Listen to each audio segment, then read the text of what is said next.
Hello বন্ধুরা, সবাই কেমন আছো? আশা করি সবাই ভালো আছো। আজকে আমি একটা চটপটে আলুর দমের রেসিপি শেয়ার করছি, যেটা হলো ডাল পুরি, কড়াইশুঁটি কচুরি, বিভিন্ন পরোটার সাথে খাওয়ার জন্য একদম অ্যাপ্রোপ্রিয়েট এই শুকনো শুকনো আলুর দমের রেসিপিটা, যেটা খেতে খুবই সুস্বাদু হয়। আর আলুর প্রত্যেকটা আলুর মধ্যেই, আলুর টুকরোর মধ্যে এতটা পরিমাণ টেস্ট বা মশলা ঢুকে যায়, যেটা খেতে প্রত্যেকটা আলুটা বাইটই খেতে এত সুন্দর লাগে যে কি বলবো। এই রেসিপি কিন্তু খুব সহজেই তোমরা বাড়িতে বানিয়ে নিতে পারো। তাহলে চলো দেখি কী কী লাগছে।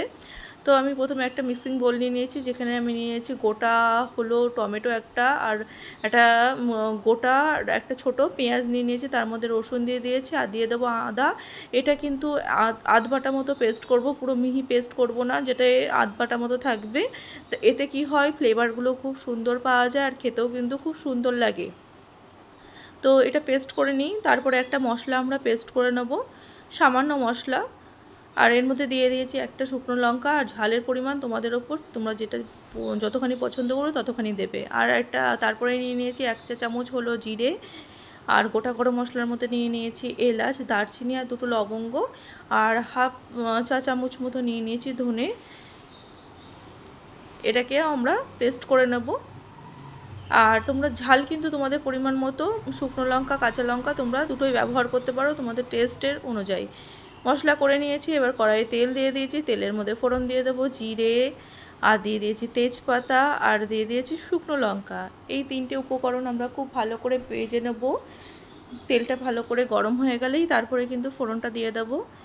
এটা খুব সুন্দর করে আমরা ভেজে নেওয়ার পর যে জিরে, ধনে আর গরম মশলার পেস্টটা করেছি, সেটাই কিন্তু আমরা প্রথমে তেলের মধ্যে দিয়ে দেবো। খুব সাবধানে দেবেন, নাহলে গায়ে ছিটকে আসতে পারে। তো প্রথমেই আমি দিয়ে দিয়েছি। প্রথমেই মশলাটা দেওয়ার পর আমরা ভালো করে মশলার কাঁচা গন্ধ যাওয়া পর্যন্ত এটাকে ভালো করে নাড়িয়ে চাড়িয়ে নেব। নাড়িয়ে চাড়িয়ে নেওয়ার পর প্রথমেই আমরা কিন্তু এর মধ্যে দিয়ে দেবো হলুদ গুঁড়ো। তাও আবার ভালো করে নাড়িয়ে চাড়িয়ে নেব হলুদ গুঁড়ো দেওয়ার পর।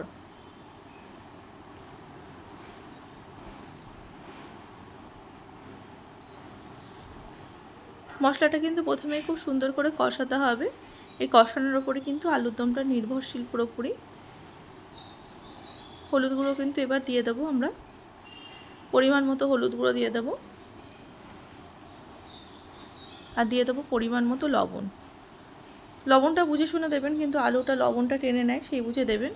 দিয়ে ভালো করে আমরা সব কিছু মিক্সড করে দিয়ে দেখো তেল ছাড়তে শুরু করেছি। এই পর্যায়ে কিন্তু আমরা যে মশলাটা করেছিলাম, আর এই কাশ্মীরি লঙ্কার গুঁড়ো দিয়ে দেবো কালারটা সুন্দর হওয়ার জন্য। আর তারপরে পেঁয়াজ, রসুন, আদা আর শুকনো লঙ্কা যে বেটে নিয়েছিলাম, আধ বাটা করে নিয়েছিলাম, সেটাই আমরা দিয়ে ভালো করে কিন্তু তেলের সাথে আমরা মশলাটা ভালো করে কষিয়ে নেব। লো টু মিডিয়াম হিটে ভালো করে মশলাটাকে আমরা সুন্দর করে কষিয়ে নেব। কষিয়ে নেওয়ার পর আমরা এখানে কিন্তু কাঁচা লঙ্কা অ্যাড করে দিয়েছি। ঝালটা কিন্তু তোমাদের ওপর নির্ভরশীল, আমি বলেছি কম বেশি করে নেবে টেস্টের মতো। মশলাটা দেখো আমাদের সুন্দরভাবে কিন্তু কষে গেছে। এরপরে টেস্টের জন্য আমি দিয়ে দিচ্ছি চিনি, হাফ চা চামচ চিনি। চিনি তোমরা কম বেশি করে দিতেও পারো, আবার না দিতে পারো, তোমাদের ইচ্ছা মতো। মশলা থেকে কিন্তু আমাদের তেল ছাড়তে শুরু করে দিয়েছে, প্রায় কিন্তু অনেকটাই মশলাটা আমাদের রেডি হয়ে গেছে। আর লো টু মিডিয়াম হিটে কিন্তু মশলাটা ভালো করে কষিয়ে নিতে হবে, তাহলে কিন্তু কাঁচা গন্ধ দূর হয়ে যাবে। এরপরে দিয়ে দিয়েছি 1 চা চামচ চাট মশলা। চাট মশলাটা দিলে কি হয়, টেস্ট অনেক গুণে বেড়ে যায়, আর একটু চটপটি টাইপের লাগে, খেতে কিন্তু খুব ভালো লাগে। আর দিয়ে দিয়েছিলাম সামান্য একটু গরম মশলার গুঁড়ো, শাহি গরম মশলার গুঁড়ো। এতেও স্বাদটা অনেকটা বৃদ্ধি পেয়ে যায়। তাহলে মোটামুটি আমাদের কিন্তু সব মশলা দেওয়াই মোটামুটি কমপ্লিট হয়ে গেছে। আমাদের আর কিছুই বাকি থাকলো না এখানে মশলা দেওয়া। আলু কিন্তু আমি নিয়ে নিয়েছি 750 মতো আলু, সেই পরিমাণ কিন্তু ছোটো আলু নিয়ে নিয়েছি, সেই পরিমাণ কিন্তু আমরা এখানে মশলা ব্যবহার করেছি। 750 মতো ছোটো আলু আর মিডিয়াম আলু নিয়ে নিয়েছি, হাফ থেকে হাফ করে কেটে, মিডিয়ামগুলো হাফ করে কেটে নিয়েছি, আর ছোটো আলুগুলো গোটায় আছে। এবার দিয়ে দিয়েছি সেদ্ধ করা আলু কিন্তু দিয়ে দিয়েছি। এবার ভালো করে মশলার সাথে আমরা এই আলুগুলোকে মিশিয়ে নেব। আর এর মধ্যে নিয়ে নিয়েছি হাফ কাপ মতো, 1 কাপ মতনই সেদ্ধ করা মটরশুঁটি। এটা দিলে কি হয়, মটরশুঁটির সিজন খেতে খুব সুন্দর লাগে, দেখতেও খুব সুন্দর লাগে। এবার ভালো করে আলুর সাথে মশলাটা কষিয়ে নিলেই কিন্তু অনেকটা অংশে আমাদের চটপটি আলুর দমের রেসিপি একদম রেডি। হয়ে গেছে, আর কোনো মশলার উপকরণ ব্যবহার করার দরকার নেই। এবার আমি সার্ভ করে দেবো বাটিতে। তো কেমন লাগলো আমাকে অবশ্যই জানিও। আমার এই রেসিপিটা ভালো লাগলে লাইক শেয়ার কমেন্ট করতে ভুলো না। আর অবশ্যই কিন্তু পুরো ভিডিওটা দেখে লাইক শেয়ার কমেন্ট করতে একদমই ভুলবে না। এরকম মজাদার রেসিপি পেতে গেলে অবশ্যই আমার চ্যানেলটিকে সাবস্ক্রাইব করতে হবে। আর তোমাদের অনেকেই অনেক জায়গা থেকে দেখো, আমার খুবই ভালো লাগে। তো আমি অনেক দিন পরেই রেসিপিটা দিলাম, অবশ্যই জানিও কিন্তু কেমন হয়েছে।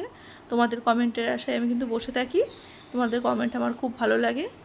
তো আমাকে জানিও অবশ্যই। দেখো কতটা সুন্দর হয়েছে দেখতে, আর খেতে তো অনেকটাই সুন্দর হয়েছে। তাহলে আজকের মতো আমি আসি, টাটা।